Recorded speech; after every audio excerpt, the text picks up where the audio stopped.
So it's been a couple days since I've taken a look at the PTU. We're going to actually jump into the game ourselves today and test this stuff out, but I figured I would give you guys a little looky-loo at what the latest updates have been here and what's actually worth looking into, because there's not too much going on, but there are some small things, particularly one small thing that I think is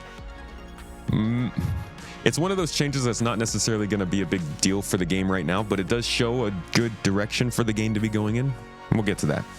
So this is the July 2nd PTU, just to give you an update or a reminder on the kind of stuff that they're doing in these updates. Reco Battalion missions, vehicle hit markers, the new weapon, and vehicle cleanup at New Babbage and Stanton Pyro stations. Now, we saw the gameplay additions here, including just some moving around of components, kiosks, and all that stuff. We've also got the CQ7 bullpup rifle with a note from Zach Priest.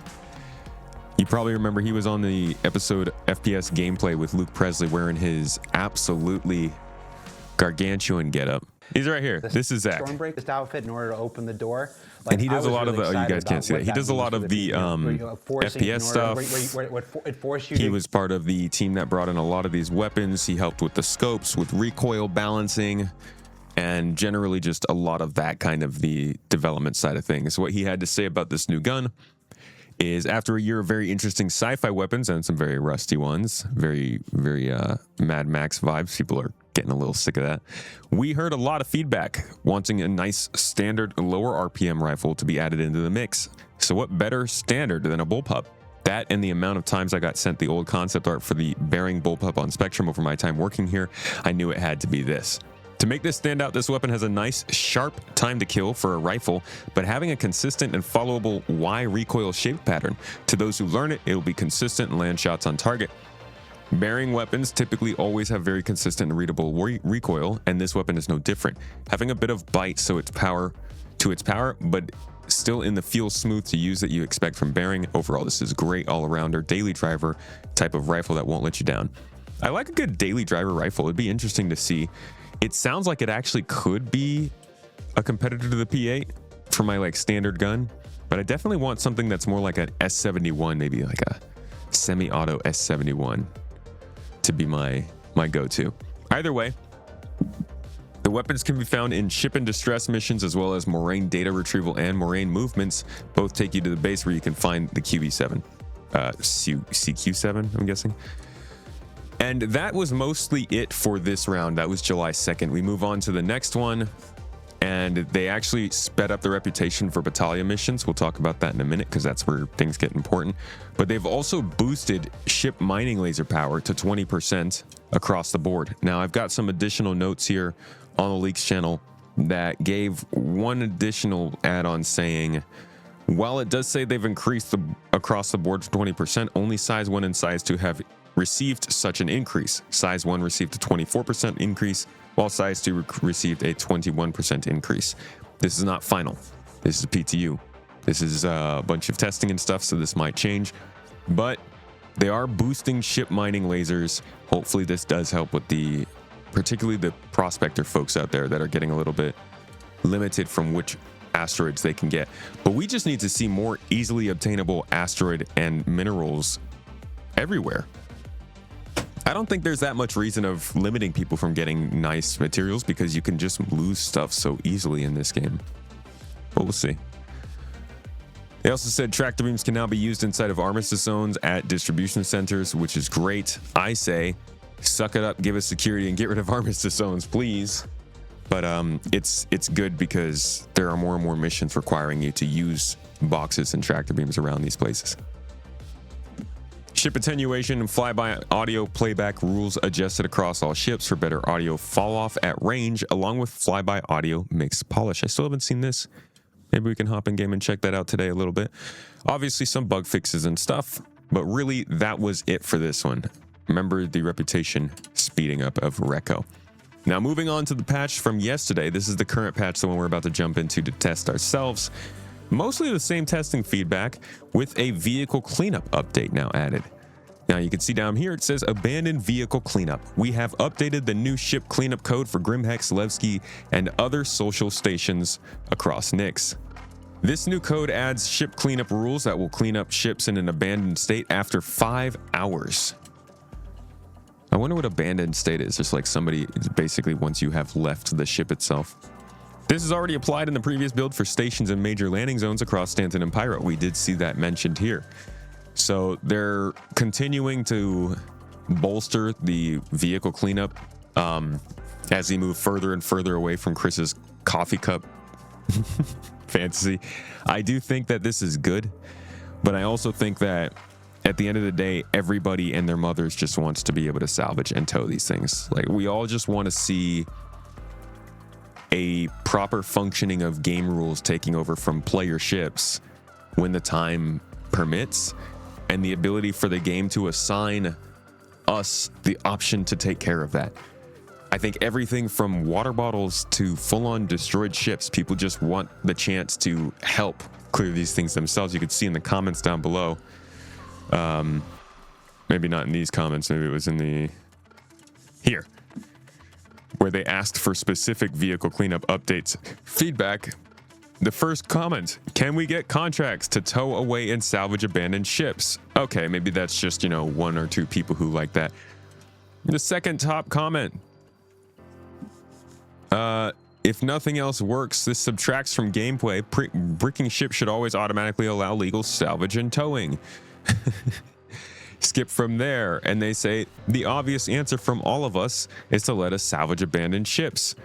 How about brick ships auto power down, and then salvagers and SRV players can take care of this?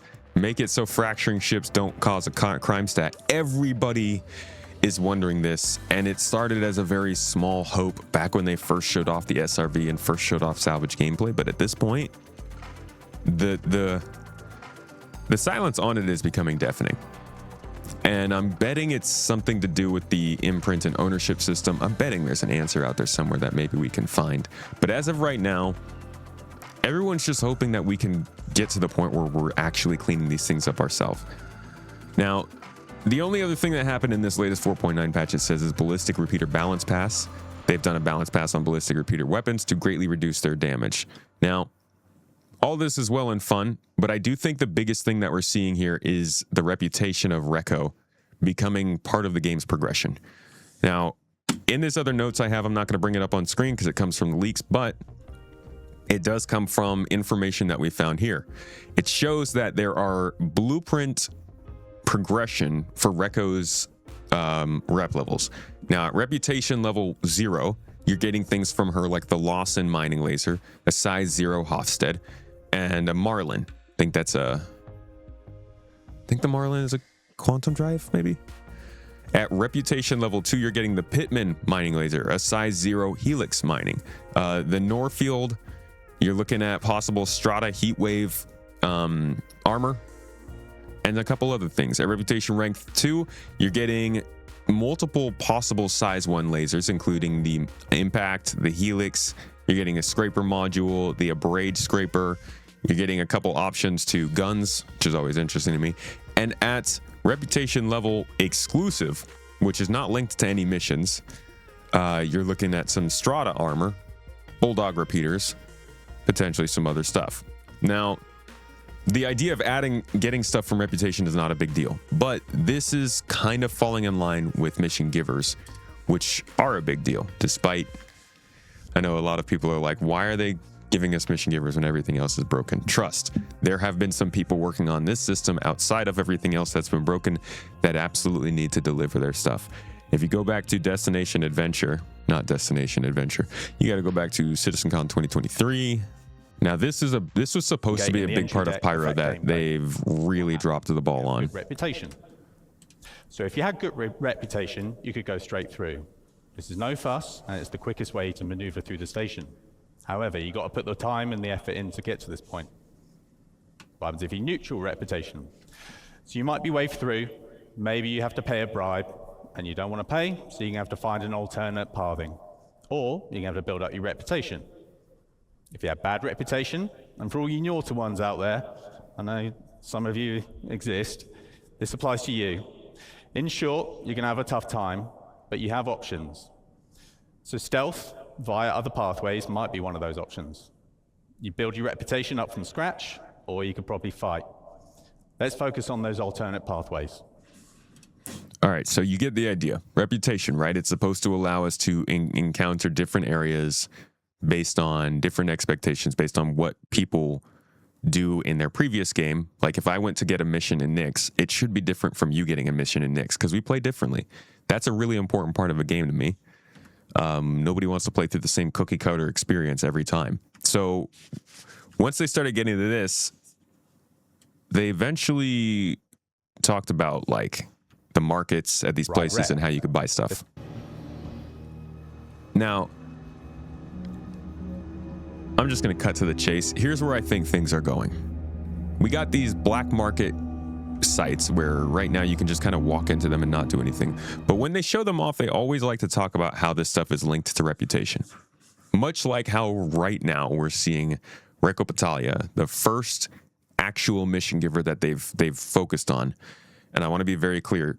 She's not the first mission giver in the game. A lot of people have had some problems with me saying that. She is the first mission giver that they're bringing into the new version of the game. And that means all of this stuff that we've been seeing is part of what's driving her design. I think that this setting her up with the actual blueprints is the first step before we start to get something like this that's a little bit more tangible. The ability to walk into a place because you have a certain reputation and buy certain parts because you actually, you're allowed in there. As of right now, it still seems like it's just a rep pool where you work with her, and then every time you check in after a mission is done, she'll give you certain reputation rewards. But number one thing that I can't wait to see is instead of you just giving me some kind of RNG rep drop from a pool of things, give me access to somewhere where I can go in and buy that stuff. And then on top of that, limit us to only being able to use scripts in those stores. So that way it's not like you go and get reputation, or you don't run a mission with your friend who has super high reputation and then suddenly you get that high reputation and you get access to this store, cheesing it, giving you way too easy access. No, you have to first get the reputation, but then you also have to earn scripts that can be used at that store. And if you're earning those scripts, they don't necessarily have to be from Reko. Reko is in a guild with the rest of the miners. Maybe there's another miner in Pyro you've been working with. He also gave you script. So now when you get into the Nyx system, you could buy stuff at Reko's store with the script, but you have to build reputation with her first.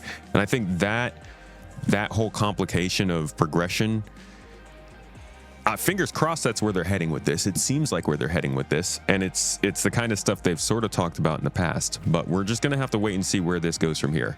More so, I'm just kind of trying to keep a spotlight on it because as this progresses, I think it could be a really, really important part of the game and something that will interest a lot of people. But that's one of the big things that's happening with 4.9. And I think the most interesting movement that we can see through this patch that we'll keep an eye on going into 4.10. Because then she'll physically be here to actually meet with us and talk with us. At that point, maybe it does change.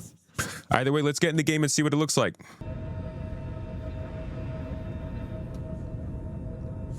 Oh, components. Got some stuff, some goodies. There's one right On my way. right through to the next pod in the doorway. Ow! Oh my... Thanks, Star Citizen. It's free. There's an invisible wall. We failed. How do you fail this mission other than letting the ship blow up? I think you shot the ship, dude. I think you, Oh, really? I don't know, dude. Did you shoot the power plant? Oh, whoops. That would be Yes, that might have crazy. been the thing. That would be a that's a weak crazy point. way for the mission to fail. All right, we're moving up on the bottom. I'm going up behind them in engineering. Oh, he's right. He's right. They're right here. He's down. Last guy here is down. Now we got the repair objective. Can I repair with this grenade launcher? Sounds feasible. What? What do you mean shield's active? It's not letting me use the repair beam. Is it working for you? Yeah, right mouse button. Yeah, So it's, repair. no, This is saying no, is it? it's not working. Guess the canister is empty. Yeah, I'm just gonna go scrape the cuddy. There we go. Yeah, okay, I can see the hit marker. Oh, it looks better now that it kind of shrinks down instead of just looking like really janky and I don't know, it looked like the cottage cheese of hit markers before. This looks better. It is a bit much though.